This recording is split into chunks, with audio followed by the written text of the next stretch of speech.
A few weeks ago, I shared the story of September 12th, 1995, which was the night I received, and really, I don't know what the verb is. I don't know if it's I received, or I committed, or I surrendered, or I heard Him call me, but that was the night when I said, Lord, if you're calling me to be a pastor, I will do it.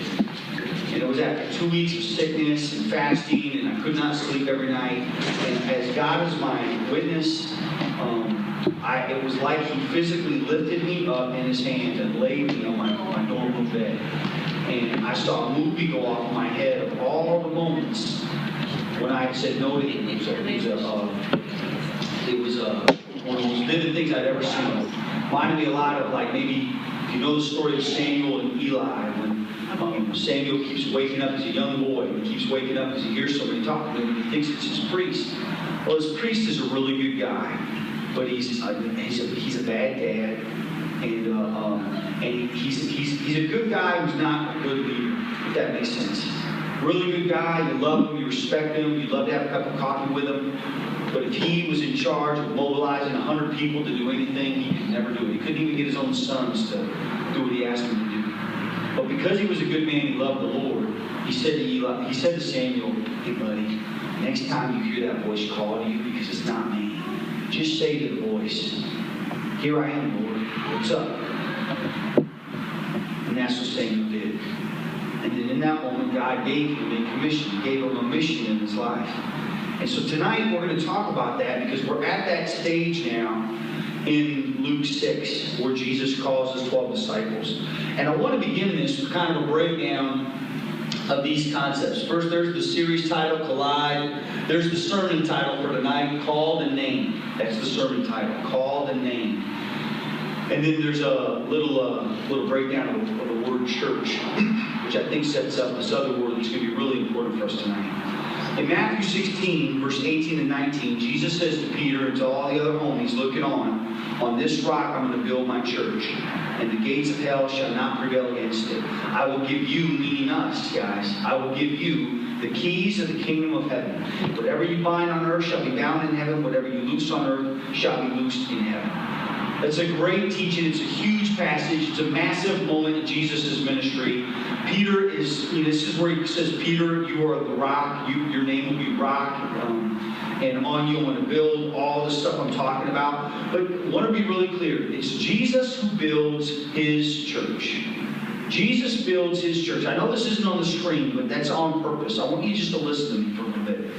I will build my church. That's what the verse says. I, as Jesus, he will build. That means he's never going to stop building. No matter how much sin gets into the church, or how much broken the bureaucracy gets, or how much hurt. Likewise, no matter how much success, he's never going to hand it over and be like, yep, I'm not the source for the church anymore. He's always the head of the church. Second, Jesus builds the church, and it's his church. I will build my church. It's Jesus' church. I was at a pastor's conference about 2 months ago, and I'm not live streaming tonight, and that's on purpose too. I'm going to talk about some stuff. I'm just not comfortable having it out there. And I was shocked. It was a massive Willow Creek, Bill Hybels event. Bill Hybels is a wonderful pastor. He's also kind of a superstar, rock star pastor, built this church from nothing to over 35,000 people, that kind of a guy, And all these pastors are talking about how they built their church. Built their church. You hear me? How they built their church. I want to view the church accurately. And I really believe that Jesus is going to build it, whether you step up and participate or not, and that the church he builds is his church, and the church that Jesus owns, and the church that Jesus builds is unstoppable. The gates of hell will not even prevail against it. That's the tail end of that Matthew 16. He says that, I'll read it to you again. On this rock I will build my church, and the gates of hell shall not prevail against it. That means that when we're finally at the gates of hell, we're kicking them down. They're going to go down. When you destroy the gates of hell, there's no bondage that comes out of hell that can hold you in bondage. There's no fear that comes out of hell that can hold you in fear. It's over. But you got to hear all the conflict imagery in this. Are you hearing it? Sometimes we act like, all churches, we want to just be in this place of celebration all the time. And you guys know I love to celebrate as much as anybody. God's been teaching me celebration the last 6 years. He really has. But the church is a movement of God's people, and it's on the attack. And we're not attacking other people. Our attack is actually love. That's the end of the message. I kind of gave away the end of the message, but it's all right. You know where I'm going to go with this. But my point is that hell hates love. Hell hates love. Hell hates love. It consumes love, wants to destroy love, hates you, hates life, hates joy. The gates of hell will not prevail against us. And if you're hearing, maybe right now, tonight, you're not in a super Bible-ish frame of mind right now. Maybe you've got other things in your mind. That's okay. It's not wrong to not be in a super Bible-ish frame of mind. Maybe right now you're frustrated with your experience in the church. Maybe this church. That's okay. All right. I want to talk to you about a little bit about what the church is. Jesus uses the word for church 4 times. All right. I think twice in the Gospels. And the word for church here in the Greek means called out, sent ones. So the people who are called out, they're sent. All right? They're called out and sent. That's what the church is. It's not a building. The word ecclesia, and I'm not trying to make a point right now, but what I'm trying to get is there's nowhere to hide for you. The word ecclesia is talking about people. And you are the people that it's talking about. Clear? Jesus calls us and sends us out because he loves us. You see great artists, men and women all over the world creating things and building things, and the pride that comes with accomplishment. And we can, throw stones at the wealthy, and we can, criticize those without, or we can think whatever we want to think. We are actually brilliant at criticizing. Give us 10 seconds, and one person will find 3 things to criticize. But the reason why Jesus loves you, the reason why he calls you out and sends you is because he loves you. And in you is the very thing that he can bank on being inside you that's going to pay off in the ecclesia, in the church. So when he calls you out, you were designed, you were made in God's image. He knows that because all of you were made through him. That's what Scripture says. Without him, nothing was made that has been made. And so when he calls you out, the call itself is whispering to something inside you that is broken and wounded in a million pieces. And even in the call, he's rebuilding that. And he's restoring you so you can find out what your purpose is. Jesus is building us into his team. The ecclesia. We are his team. The called out, sent ones. There's a problem I have with the team mentality, and I wish I had the notes. Terrence was over. I don't have any clips or notes off this, but I watched this ESPN 30 for 30 on the coach John Calipari, college basketball coach. He was one of those guys, give me 10 seconds, I'll find 3 critical things to say. You hear me? I'm not preaching at you. I'm getting preached at too right now, okay?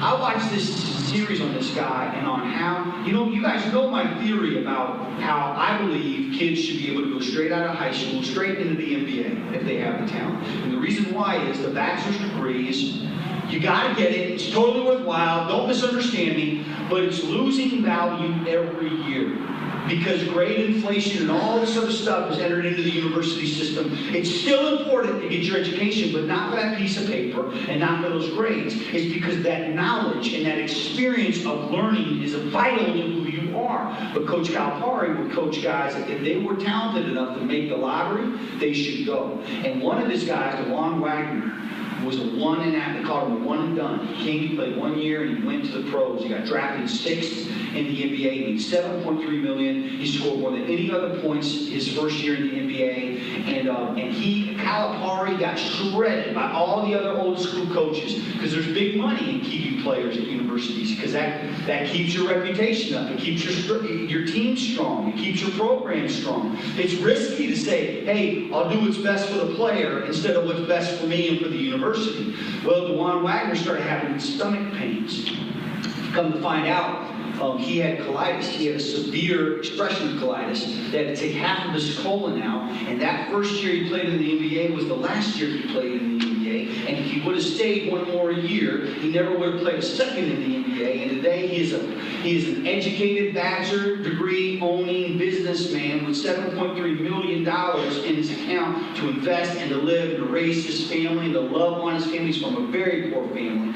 And I think about that. I think about how crucial it was that when the calling came, he went, man. He didn't wait. He went. Are you hearing me? Terrence, I could not stop thinking about this last night. And then this morning, the Lord woke me up early, and I kept thinking about that. Like, when that call comes, you have to honor the call. Because we are the called out sent ones. All right? And the call is personal. When Jesus called me, he called me. Not my whole dorm floor. He was calling me. And the calling, though it will share characteristics from person to person, is going to be unique to you. Because he loves you. And he has you in mind, and he wants to call you. Do you know back in the day, BMW originally made warplanes? Buddy's got a book of warplanes. And I probably shouldn't use this language, but with the Nazis, I can totally use this language. He says, these are the bad guy planes, aren't they, Daddy? And I say, yes. And they're all BMW-made planes. That's what the BMW insignia is. It's a white propeller, and it's flying around a blue sky. All right. The other day, as some of the guys know, I'm an audiophile nerd boy, and one of my crossovers and one of my speakers, which I got off Craigslist years ago, and a great deal, and I love these speakers, it fried the tweeter for the second time. And so I've been looking for other speakers. Well, I found this company, ELAC, and they make these really budget speakers. Fry's sells a pair of them. They're supposed to be, they're cheap, really good. I auditioned them, they sounded great, and then I read that ELAC's roots as a company was in sonar. And guess what country they're from? Germany. They provided sonar and military technology to the Nazis. Volkswagen itself is the car of the people. That's what the word Volkswagen means. That's fascism 101 there. Everything is about the people. Hitler took credit for inventing the Volkswagen brand and mission and vision. I'm not hating on Volkswagen or BMW or ELAC speakers. I'm just saying, well, to complete the story, after World War I, the Allies unified and dropped this thing on Germany called the Versailles Treaty. It shut down all trade. It basically said, look, if you want to stay in business as a company, you have to stop making what you made before. The only company it did not apply to was the company, well, I won't get into that. That's a tangent. I know too. Okay, coming back out of it. Staying focused. All right? BMW had to switch, ELAC had to switch, and Volkswagen all had to focus on consumer products, not military anymore. But have you ever had anybody shut down something that you were doing in your life that was bad? They came in and they shut it down. There may be something in your heart that says, yeah, what they're saying is right. But usually when an external force comes in and shuts you down and controls you and keeps you from doing the thing you're not supposed to be doing, it doesn't change your heart. The external force is helpful and can set you on the right path. That's what the Versailles Treaty did. It's helpful, sets you on the right path. But the external force will not come in and change your heart. I'm repeating myself because I'm a little insecure about this point. It's a crucial point not to miss. Your heart is not changed until you hear the voice and you stand up and leave your tax collector's booth, what we looked at 2 weeks ago, and you follow Jesus, and then he begins to change your heart. Religion is kind of like the Versailles Treaty. Religion is a system that says this is bad, this is good, don't do the bad stuff. And religion is useful. It's not bad or evil, it's useful. It's just not the ultimate thing. The ultimate thing is knowing God personally. It's being able to ask the great philosophical questions with no flinching in your heart. To know when I die one day, I'm going to walk through a door. I rewatched the old movie Gladiator, man. It came out, I think, when I was a senior in high school. And I had not watched it literally in years and years. And I was so moved by the image of walking through a door as the image of going into eternal life, because I've been using that metaphor, walking through a door, stepping through a door, when I talk about that. And I wondered if it came from that film somehow. You know, like, we don't have to fear death. That is an entrance into a brand new world for us, where we are going to be reunited. I remember my grandma Huddle, when she was on her deathbed, she saw a vision of a dinner table. My grandmother Milby, when she was on her deathbed, she saw a vision of a dinner table, of family coming together. In fact, my grandma Huddle, she saw a vision of people dressing the table and setting the table up. And at one point, we thought she was out. She was no longer awake. She was a vegetable. And we were waiting for her to breathe her last. And we were singing songs in her hospice room. And both her hands shot up out the bed. And she just started praising God as we were singing these songs over her. All right? Because she was still not fully through the door. You know what I'm saying? But she knew what she was seeing. I believe Ron Salisbury saw through the door when I was reading scripture over him. And he was getting so violent and powerful on his bed. Not violent in a bad way. It was not bad vibes in it. It was like he was saying, I hear you, Johnny, I hear you. And then I felt the Lord say to me, just be at peace. And Bob Bennett came up and he started to play music over Ron's bed. And Ron just was at peace. And I just thought that's all he needs right now from us is permission to step through that door, you know. I told you this opening point's long, but it's important. It's important. Because God intends for you to hear His voice and to know His calling and to say yes to it. And that's what we're going to talk about the rest of this night. In Luke chapter 6, it says this, and if you got a Bible or you got a Bible on your phone, you should open up to it. On a Sabbath, while Jesus was going through the grain fields, his disciples plucked and ate some heads of grain, rubbing them in their hands. But some of the Pharisees said, why are you doing what is not lawful to do on the Sabbath? Jesus answered them, have you not read what David did when he was hungry?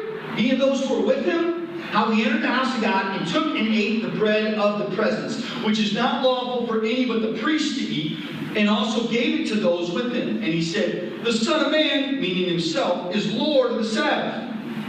Now, what they're trying to do here is they're trying to target Jesus' disciples and to catch them in doing something wrong so they can slander Jesus. So first they come at the disciples. They see them eating grain. And Jesus throws in their face this story. Now the priests could eat the bread of the presence, but does anybody know when?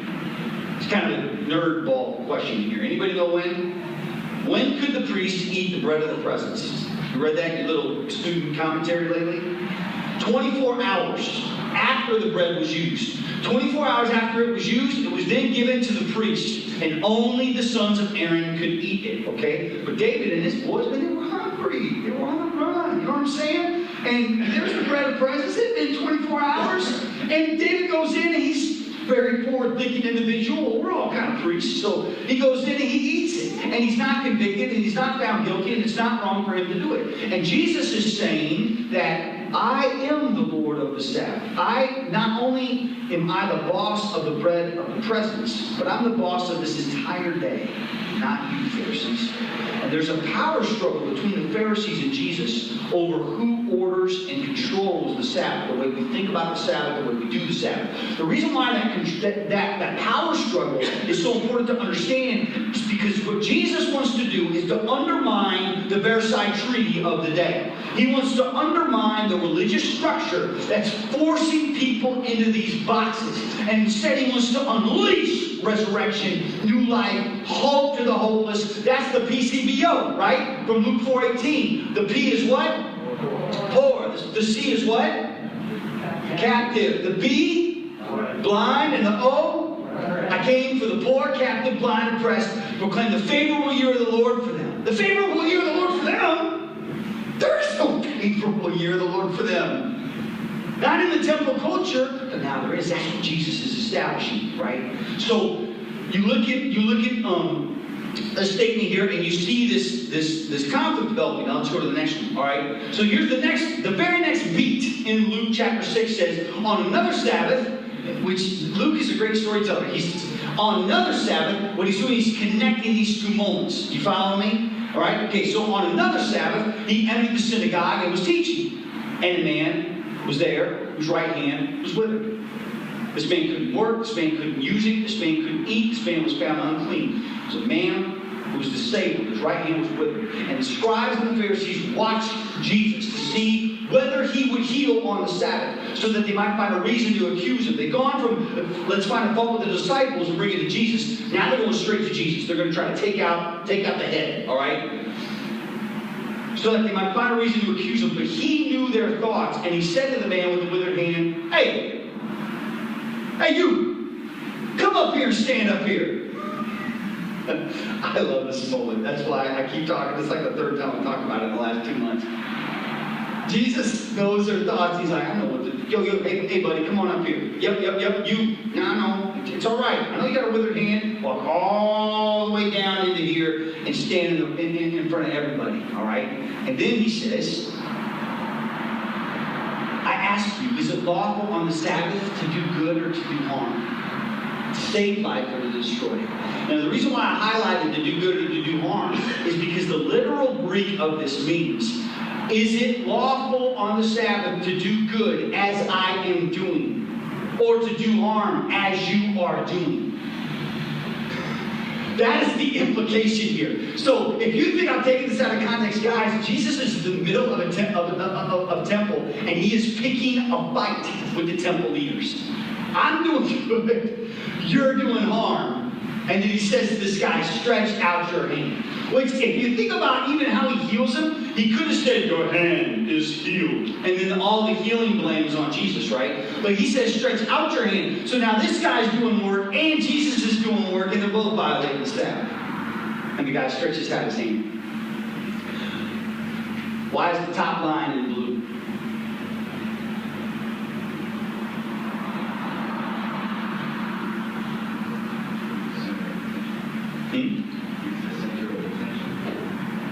What is he doing in that line? He's obeying. He heard the call. He stood. And he went down. He didn't say, I'm going to wait till I hear it a little more clearly. I'm going to wait till my budget's better. I'm going to wait till my relationships are better. I'm going to wait till I'm more gifted. The dude is as broken as they come. Jesus calls him, and he comes. In the middle of Versailles Treaty culture, which had been forcing him into a box his whole life. It is so important that when you hear the call of God, that you respond to it immediately. Everything will follow from that moment. Hands will be stretched. I mean, think about this. If I can go back on the screen. This man is now pure from a legal standpoint in the eyes of the synagogue. He's pure. And that bothers the temple priest. We're going to talk about how much it bothers him in a minute. This man now is whole. He could get a job. He could work. In fact, when you look at this man, because it's first century, there's no Facebook page. There's no paintings. There's no way to say, no, man, let me show you who you really are. No transcripts. This is who you are. You know, no tax audit. This is who you are. The guy was nothing, was nobody, and there's no record now. As far as you can tell, if anybody new came to town and met this guy, they would never even know he was disabled. That's what Jesus did for him. I keep looking at him. I know it's like, I've been fascinated by this. One of the most powerful things, man, you can do in life is put a hand on somebody's shoulder. And just say, hey, man, how you doing? And when someone does that to me, or it's just a moment of connection. What if this guy's withered hand was his right hand? You couldn't put his left hand on somebody else's shoulder. That's inappropriate in first century culture, but he could his right hand. What if, I don't know which hand it is, but what if this is the hand that allows him to connect with people again? You know? What if they had like knuckles in the first century? Maybe they did. I don't know. I know that I kissed each other, you know? Why would it be weird to have knuckles? And now this guy can give, man, think about on the small scale, the large scale, what is your story?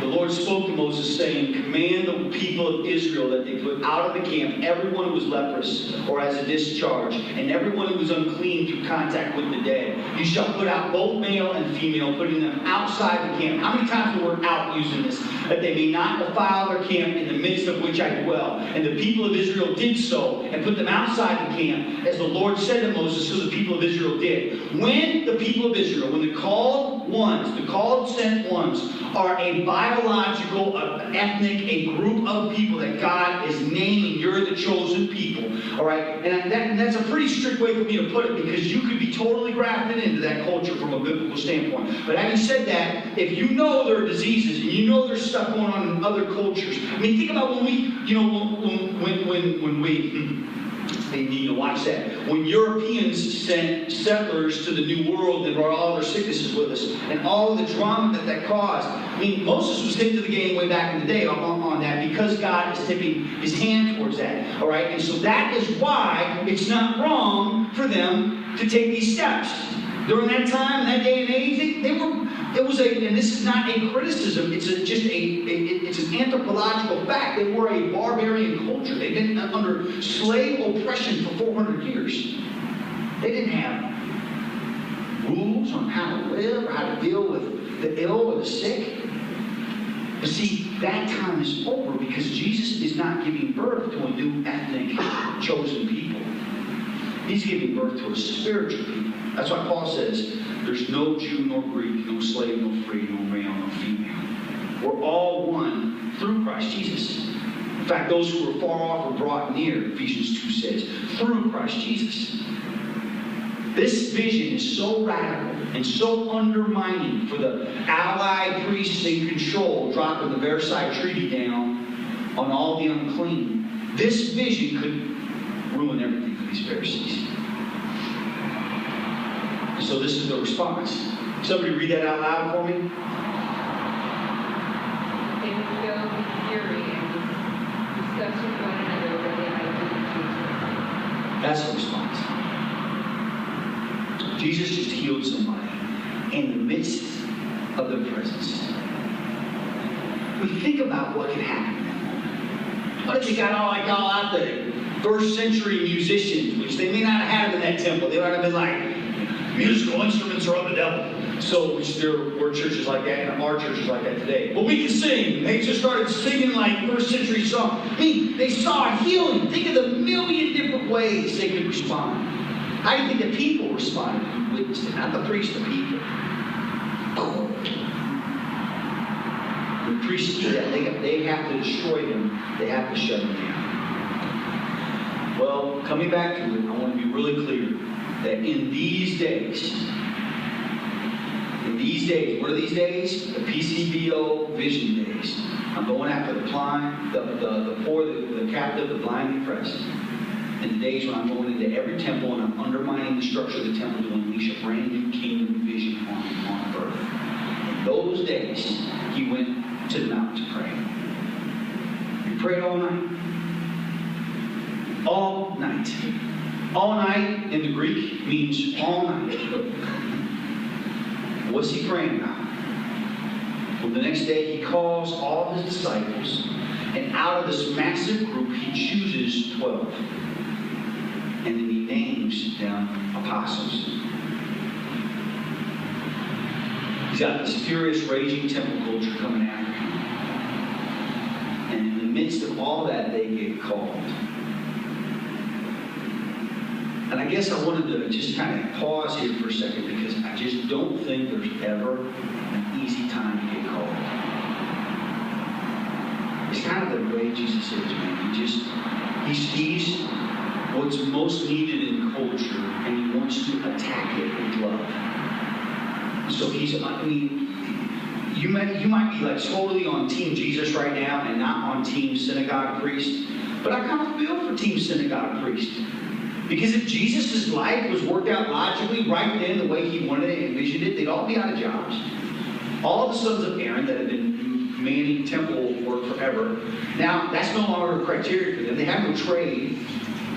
You know, they probably all are going to become butchers or bakers or something. Maybe, I don't know.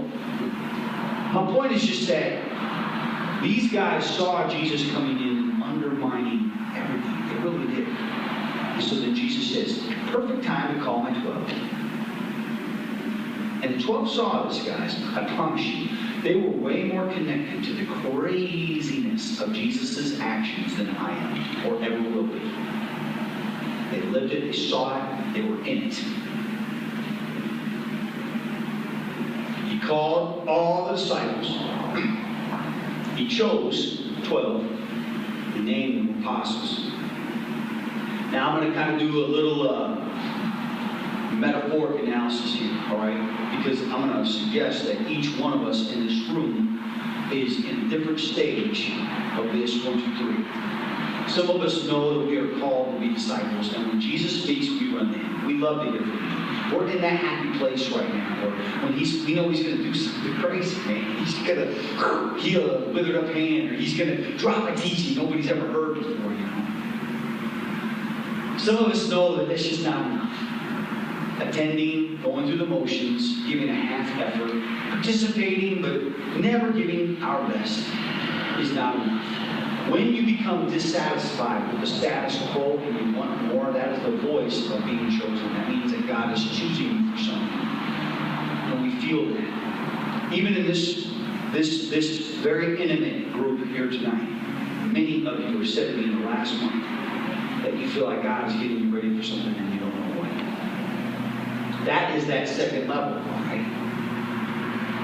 The naming process, once you're named, that means God is giving you a function in His kingdom. It may last for a year, or it may last for 10 years, it may last for your entire life. But once you've got it, you're unleashed. And at that point, you've got to do what you've got to do. At that point, if you don't go after it, man, you are not going to be able to live with yourself. And I'm not going to go there tonight. I took this out of the message. But I think next week, if God allows me to, I've got the new vision, because the PCBO vision is going to be swapped out for the vision that the chosen, the named get. That happens in the middle of Luke 6. It's awesome. But one of the illustrated chapters is Leviticus 26. If you want to find out what happens when we're called to do something and to obey and we don't do it, Leviticus 26 will tell you. I mean, literally, in accurate detail, like HD, 4K detail, it will tell you exactly what's going to happen to you when you don't obey. The beginning of it is, you're going to feel nervous all the time, like nothing's ever good in life, like there's nothing you can do that's ever productive. In other words, you're never going to be satisfied with life, with your job, with what you're doing, with your relationships. You're going to sow seed and nothing's ever going to grow. The end of it is it can actually take your life. When you're called to do something and you don't do what you're called to do, you're going to become a miserable person. And if you don't, that means that you become a ninja at maintaining it. And that's an even scarier thought, because you've got to wooden and stone up your heart in order for that reality to be played out day to day. And Satan is the master of teaching us how to harden our hearts. Because that's what he did. He had a calling in his life, and he rejected it. So nobody knows better how to manage calling than Satan does. Well, let's go through this list in Luke 6. Are y'all ready? I worked hard on this, and I hope this goes the way I want it to go. This is one of the most ambitious teachings I've ever done. I never preached on the 12 names of the disciples before. I've never done it. Are you ready? Yes. One more time. I need the power. Are you ready? Yes. All right. Number one, he called Simon Peter. Simon, who we named Peter. This guy was a fisherman. And you know what Simon Peter did. He was the one that was called Rock, and then he was the one that also said, when Jesus said, I got to go and be nailed on the cross, all the top priests are going to kill me. In Mark 8, Peter dragged Jesus over here and rebuked him. And Jesus had to say to him, get behind me, Satan. You got your mind on the things of man, not on the things of God. This is the Peter who was so bold, he chops off somebody's ear who's coming to mess with Jesus. But the very next day, betrays him. He's chopping off ears one night, and the next day he's selling Jesus out. Jesus knows exactly who he is. Calls him. Calls his brother Andrew. In John 1, Andrew was the one who came to get Peter. I kind of wonder if I'm Andrew. I have thought a lot about this. A lot of high energy. People do what you ask them to do. You're good at inviting people to do things, you know. We don't hear much about Andrew because a little bit of Johnny goes a long way, and I got a feeling a little bit of Andrew went a long way. All right? He got Peter in. Also a fisherman. Also mentioned in Jesus' elite group of leaders a few times. One of those times is in Matthew. He gathers up Andrew, Peter, James, and John for a meeting. Not a lot, not mentioned a lot, but in that case, Andrew was a part of that kind of inner leadership circle. Then you got James and John. Now these are Peter's business associates and their brothers. James, the first one martyred after Jesus rose from the dead. John, remember they tried to boil, non-biblical sources testify that they boiled him in oil and he survived it, and then was put in on the Patmos where he wrote all this incredible vision. You never know why God allowed him to go through that, guys. Suffering's awful. But in Hebrews 2 it said that we are made perfect through our sufferings because he was made perfect through his sufferings. So we are too. Half the time we're saying, Satan's attacking me right now. Satan's attacking me. And it's not Satan attacking you at all. It's God allowing you to go through a trial and some suffering because he wants you to become pure on the other side. He wants that to work out something in you, Stop crying about it. And again, I say that with love in my heart because I know some of you are going through trials I can't possibly imagine. But crying about it is not going to lead you to where you want to be. Well, James and John were prideful guys. I think that they were big old loud guys. I don't think that they were as meek and as humble as I think John tries to come off as when he writes about himself in the Gospel of John. They were boasters. They're the ones that said, who's the greatest in the kingdom? They got in a fight about it. They pulled their mom into the fight. They got mom on their side. The sons of thunder. That's right. Howie. They had to be called sons of thunder for a reason. Then you got Philip. I love Philip. Philip's the one that responded to Jesus' call to come follow. And when he gets to Nathaniel, and Nathaniel's the one that's like, can anything good come out of Westchester? Can anything good come out of Nazareth? That's Philip, And Jesus says, I saw you under a tree doing something. And what I think Philip was doing, Nathaniel was doing under the tree was praying. He was having a devotional time, he was praying. The fact that Jesus saw him and was in that space is powerful for him. That's my take on that. But Philip was called. Bartholomew, I think, is Nathaniel. I think that's who Bartholomew is. Done some research on it, I believe that's true. When Nathaniel's coming towards Jesus, Jesus says to Nathaniel, here's an Israelite in whom there is no deceit or guile. I didn't know what guile meant until somebody told me the other day, Johnny Huddle, you got no guile. I didn't know what they meant. I thought they were insulting me. This happened like 9 months ago. I'm not making this up. Then I looked up guile, and guile is when everything you do is to serve yourself. And you are awesome at making people feel like you're a part of their group. You're one of the team. Everything you're doing is serving yourself. And I was like, whew, good, I got no guile. I received that testimony. Bartholomew didn't have it either. Matthew, we know Matthew's story, a tax collector, getting paid, wealthy, most likely affluent, highly educated, wrote the longest, fullest version of the Sermon on the Mount, and probably did it shorthand because tax collectors had that form of shorthand. I know I repeat that all the time. It's because I want you to never forget that. I think that's one of the coolest things in the four Gospels, all right? Because right here in Luke 6, we get the Sermon on the Mount message, but I think in Matthew, you get the unadulterated, director's cut version of it. I think that's the one to really look at if you want to study the Sermon on the Mount as a sermon. Then you got Thomas. Thomas who doubted, right? But Thomas was also really bold. Thomas, I think, struggled with depression. I really do. There's that moment before they go to Lazarus that he says, and I think it's like a shining moment in Thomas's mind. He's going to show Jesus he's all in. He says, let us go and die together, he says. And Jesus is like, no one's going to die, man. Come on, we're going to raise this guy to life. But isn't that ironic? He says, let's all go die together. Jesus is like, Thomas, shut up. I'm going to go raise Lazarus back to life. That's my whole point. That's what I've been trying to explain to you.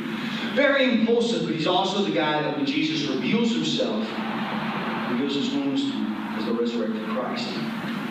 He says, my Savior, my God. No filter. Just boom! Cries down. While all those guys are probably mystified and lost in wonder what in the world was going on. Then you got James, the son of Alphaeus, who I only mentioned for one thing because I don't know much about him. But he was also called James the Less, which might have meant that he was the younger James in the 12 disciples. But it also might have meant that he was really short. And that's all I had to say about James, the son of Alphaeus. There's nothing wrong with being short. I keep telling that to my wife, and I have to keep telling that to Lucy. Yeah, Rich, is that right? You say it enough, you'll start believing it's true. All right. Then you got Simon, who was called the Zealot.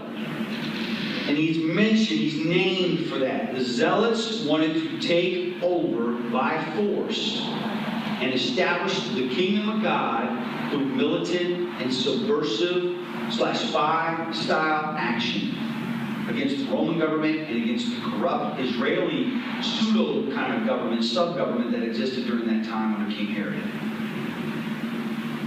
Simon the Zealot.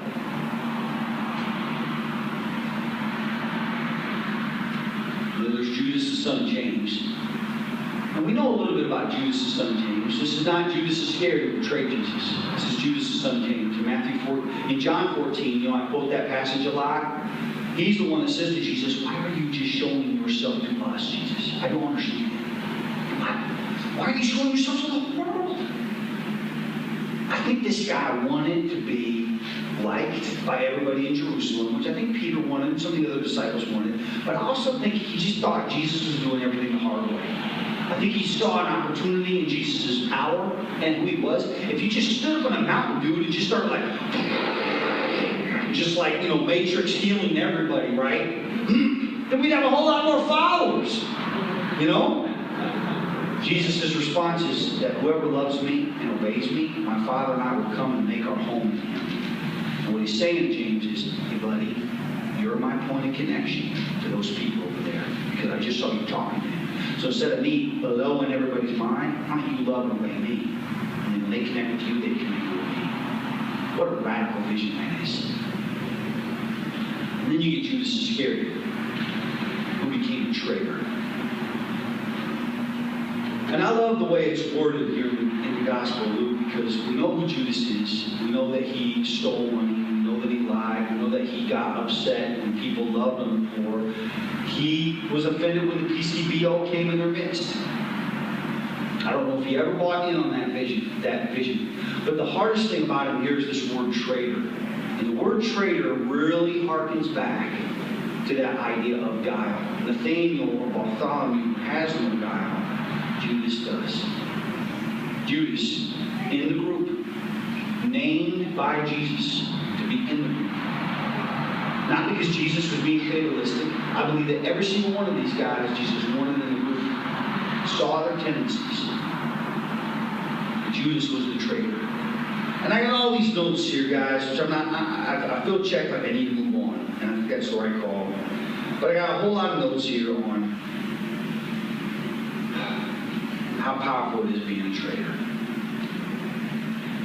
We always try to distance ourselves from the idea of being a traitor because we imagine traitors undermine the whole thing. Traitors rarely ever win. Do you realize that? Most traitors we know about in history were on the losing side of the battle. You think about that. Benedict Arnold, winning side or losing side of the battle? Remember? No, he was on the losing side. He was a part of our team, but he traded for the losers. Traitors are usually losers, never winners. And each of us has what the songwriter Bill Mahoney, who's part of the group Vigilantes of Love, wrote this song called Judas Skin. And it's about how we put on our Judas skin, especially in the church. And when we hear an idea or an opportunity or something we don't like, we're in the room. We're present. We're not drawing attention to ourselves. We've got our Judas skin on all the way. We're going to throw a little traitor love towards that. Undermine it a little bit. This woman comes in, breaks open a vial. We're going to be the one that says, well, can I ask you a question? I got to take on that. And here comes the traitor to talk and sow that negative seed. We have to guard against that. We have to guard against that. The shocking tragedy of Judas' life it's proof of Christ's willingness to pull in people with deep failures. But when they do not choose Christ, instead they choose the failures and they view their shortcomings, their personality shortcomings, as traits. I'm proud of this in my personality. instead of giving that to Jesus, it causes true destruction in other people's lives. And the sucky thing about the traitor, shouldn't say that word, but I did. The sucky thing about traitors, man, is they never see who they've hurt. Even when they think they have, they are blind to the pain that they cause others. They are momentum killers. You've had them in your family, you've had them at work, you've seen them, you've experienced them, maybe you've been one at some point in time. I'm sure we've all put on our Judas skin at some point in time. We've killed a little momentum, make our presence known. It sucks, man. That's the spirit that put Jesus on the cross. Moving on. So what happens when we're called to be apostles? The greatness of Jesus in my mind is that he took such amazing people as these and he welded them into an amazingly influential community. And we're like 3 or 4 minutes away from the end of the message. Okay? I want to be a part of that community. When I say that, I say I want that right now. I want it now. I want to be a part of that community now. I want to know I'm not just called, hey disciples, come around, but I'm also chosen, okay Johnny, boom, come on, and here's your function. And I want to know what my function is, and I don't want to just, okay, cool, I know my function. Now everybody knows I have a function. Oh wow, I feel really good about it. Who cares what, I want to crush my function. When no one's looking, I want to bring my best and do my best. Are you hearing me? Excellence from the moment I get up to the moment I go to bed. For pride? No! He stretched his arms out on a tree for me. My sin destroyed my life.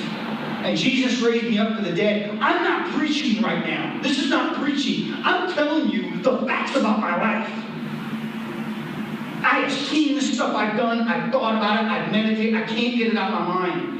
He may remove my sins as far from me as the east is from the west, but I don't have them out of my mind. And what that does for me is that increases my love for Jesus. And I am weak, man. I'm weak. I lose my attention span. My eyes are failing me. I don't have unlimited energy. I don't have the energy I had 10 years ago when I started as pastor. I've been convicted lately because if you would have told me 15 years ago that, Johnny, the church that your first lead pastor opportunity at a church, that you didn't have a weight room at that church, I would say, you're crazy. I've never done that. There's a whole lot of stuff for young guys. We did the basketball court, which is analogous, but there's stuff I told myself years ago I would do that I didn't do. I'm not measured up in every idea that God has given me. You know? But my desire is to follow him. And this is what I've learned, guys. If you want to be called by God and given a function like apostle, here's the Apostles' Creed remix. Instead of looking at all the things the apostles believed, which is good to look at, we're going to look at the things required of those 12 disciples who were called in times like these by a Jesus who is upsetting the Versailles Treaty-powered religious structure. This is what it's going to cost. Number one, you have to surrender ownership over your story to Jesus. Each of you right now has an idea of who you are. As a father, as a mother, as a brother, as a worker, a future dream, a future job you're going to do.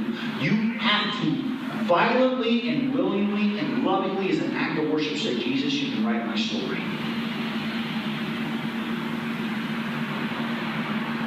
You have to completely surrender your schedule to Jesus.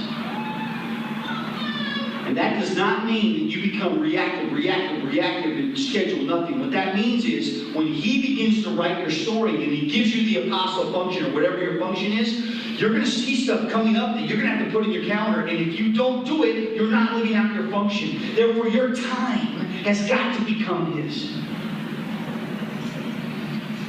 I completely open up my comfort zones to Jesus. This is the last thing for a lot of disciples to let go of.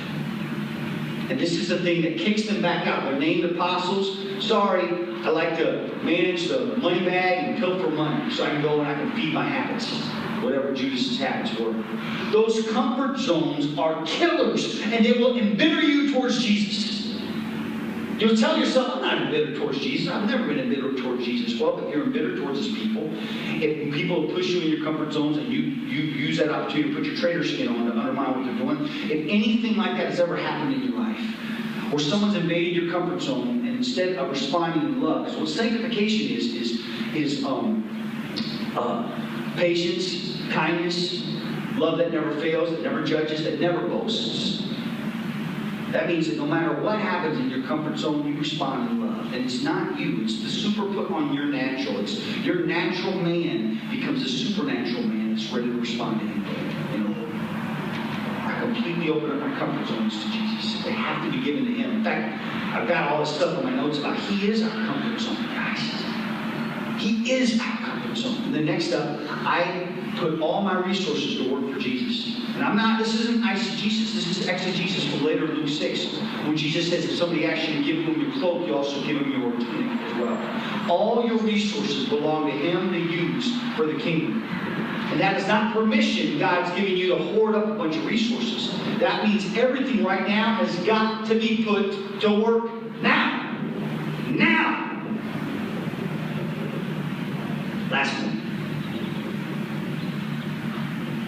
I completely hand over every relationship to Jesus.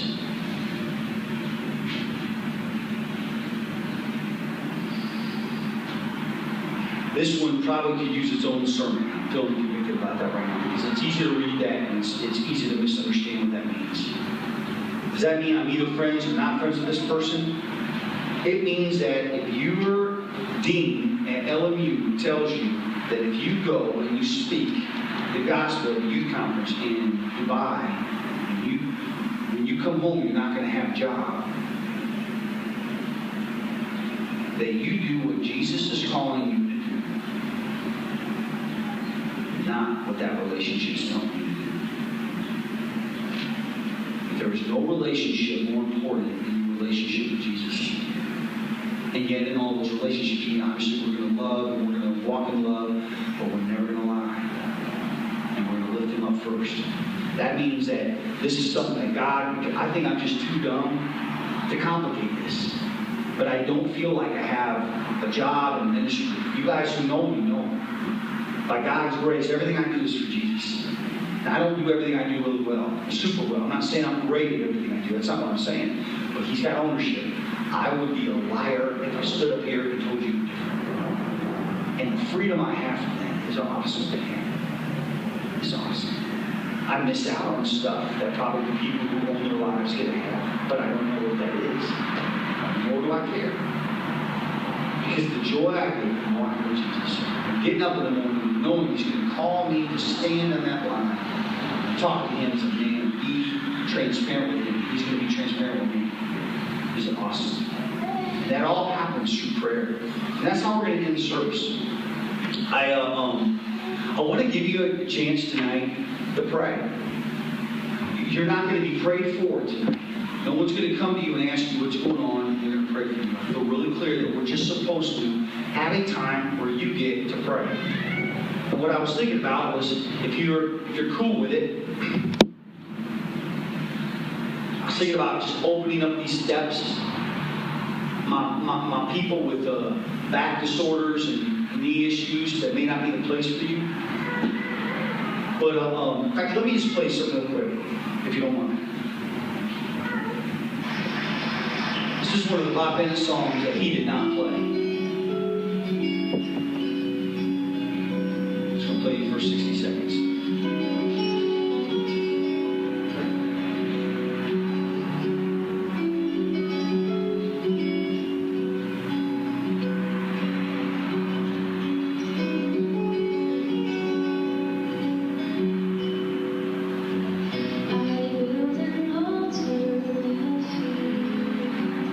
So I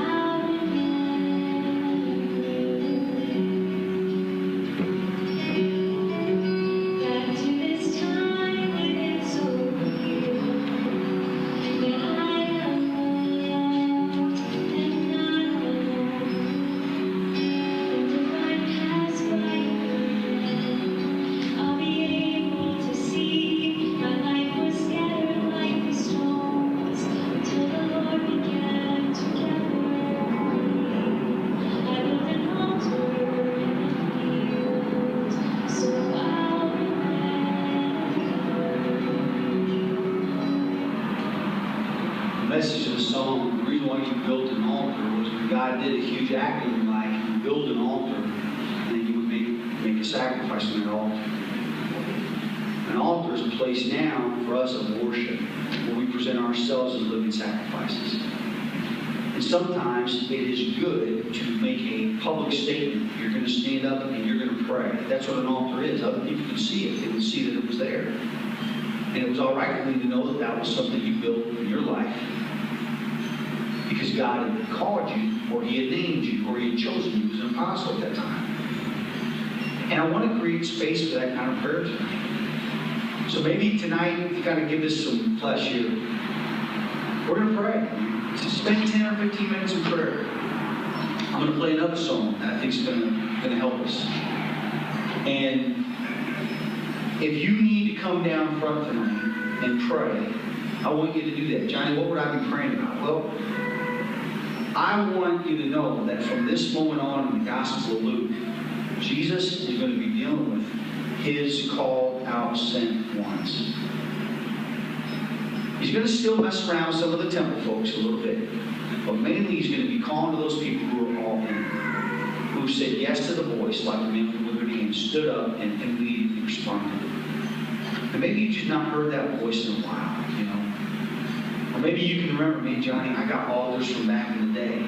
Moments when I went down to the altar, or moments when I knew God was calling me. Do those moments still matter anymore? They still matter, but you need to do more. The fact that you feel like you haven't heard from God in a while, you've not built an altar in a while, is God is crying out to you. Want it, want John. Want it. Want that with me. And so one way to build an altar tonight is to just come down front and pray. Another way is to kneel where you're sitting. When we open up this time of prayer. And just talk to God, you know, and ask Him what He wants to speak to you. Just lay your heart and your life down to Him. You have to remember that greater is He who is in you than he who is in the world. It's so important to remember that. So there's no work or family member or former pastor or youth pastor that said something jacked up to you. Nobody has any power over you and over your heart. That's just Jesus. So let's just spend some time in prayer.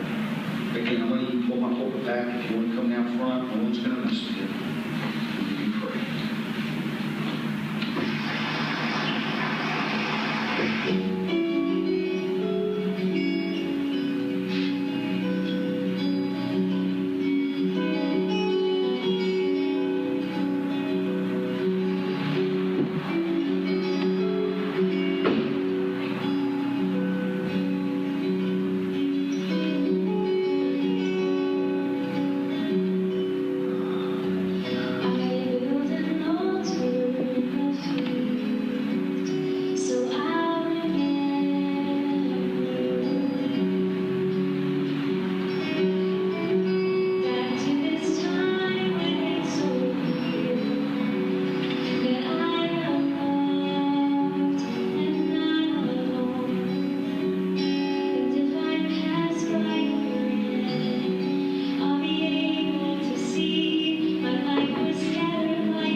want to encourage you as we pray to listen to what God is speaking to you.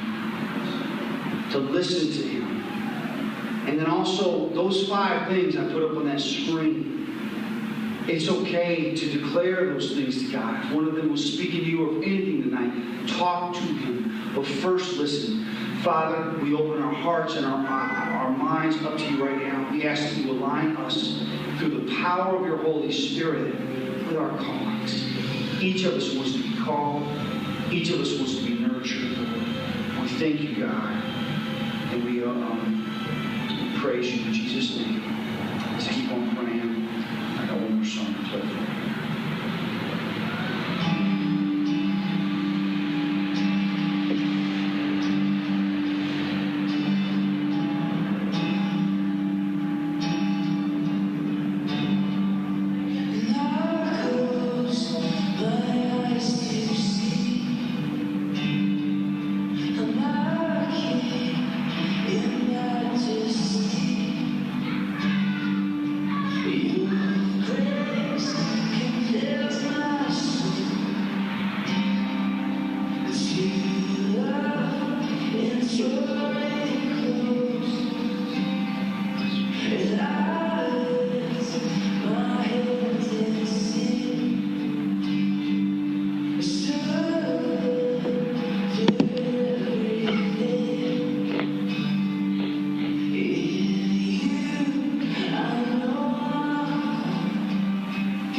Father, if I felt that all of us were one person in this story, I would probably say we're all the man with the shirt hands, everybody in this room. So many of us in our church family, we feel invalidated. We feel that there's some weakness in us or something in us that keeps us from being able to do what you're calling us to do. As if the stuff in us is greater than the Jesus who calls us. Which is crazy. And we know that. But why don't we know that we know that? Why don't we know that in our hearts? And so maybe God, maybe there's a second person that each of us identifies with from that list of the 12 disciples. Maybe we're Simon Peter. We say bold stuff and we know what's right, but then we're telling Jesus, you're not going to wash feet, Jesus. And then when he says he wants to wash our feet, no, you're going to wash all of me. We're always having to mess with things. And just be a know-it-all, or maybe we're boastful like the sons of Zebedee, the sons of thunder God. Maybe like Nathaniel, we're cynical. What could ever come good out of this situation? That spirit is a killer, man. Maybe we got our Judas to get on, and we got to get it off, God. And you're the only one that can do that in us.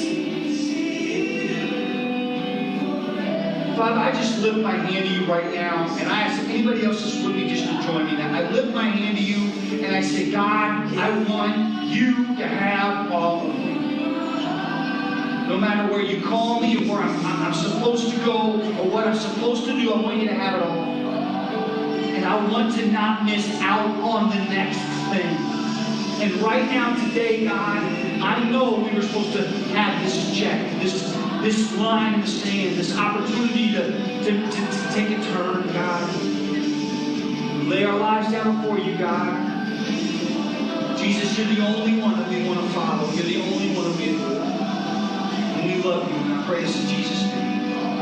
Amen. Amen, amen, amen. If you're still praying, that's awesome. Just spend some time in prayer.